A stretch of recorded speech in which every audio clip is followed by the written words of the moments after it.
Factsverse presents. Here's why you never see Charlie from Willy Wonka and the Chocolate Factory anymore.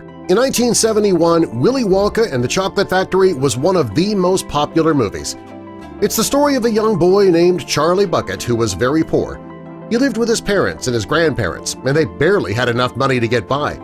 When Willy Wonka announced a contest that would allow 5 children to visit his chocolate factory, Charlie dreamed of being the winner. Willy Wonka announced that he was putting 5 golden tickets in his candy bars. The children who found the tickets would visit his factory, and that caused chaos all over the world because children from everywhere wanted to visit, adults as well.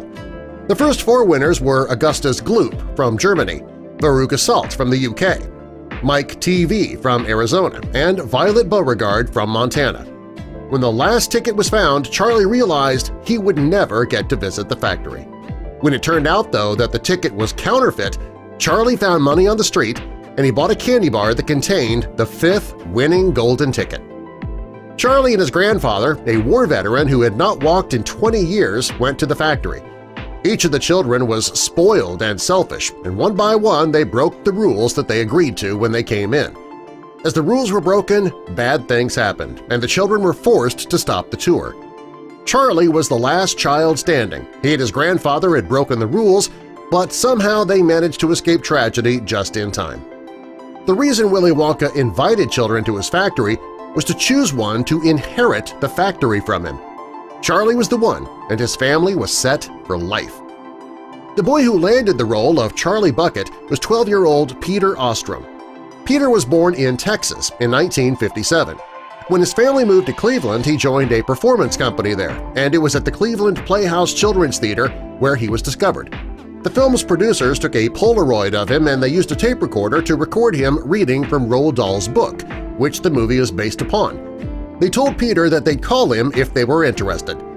After 2 months, he heard nothing back, so he assumed that they had selected another child. After giving up on the role, Peter got a call. The producers asked him to go to New York to audition. After the audition, it took another 4 weeks before he learned that he finally got the part. The movie was being filmed in the German town of Munich, and it was starting in August of 1970. At the time, the town was preparing to host the 1972 Olympics, so Peter was there when they were building the Olympic City. He says that being there was very exciting. Filming took several weeks, and Peter says it was almost like being an exchange student. While on set, he bonded with Gene Wilder, who played Willy Wonka. He says the entire cast and crew were like family, but he felt especially close to Gene. Pete says that Gene was a gentle man and a gentleman. Gene would often buy candy bars and share them with Peter on set. When Gene passed away in 2016, Peter says that it was very upsetting. He says it was almost like losing a parent. After the film was released and Peter was a star, the studio offered him a 3-picture deal.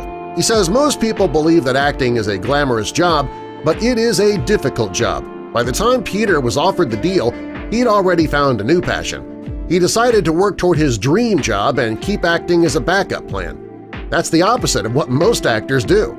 Well, not long after Peter returned home from Germany, his family bought a horse. Peter started helping out in the stables, and he watched the vets closely when he came to care for the horses. He says that the vet made a significant impression on him. It sparked his interest. He wanted to become a veterinarian himself. Hollywood didn't forget about Peter. They asked him to spend a week in California for some screen testing. He decided that if he didn't try to pursue his dream of being a veterinarian, though, he'd never forgive himself. He managed to get into the prestigious Cornell University College of Veterinary Medicine. He graduated in 1984. When Peter became a veterinarian, he left Hollywood behind entirely. He even told people that it was his brother who played Charlie Bucket, not him. The only time he did return to his Hollywood roots was to celebrate the 30th anniversary of Willy Wonka and the Chocolate Factory.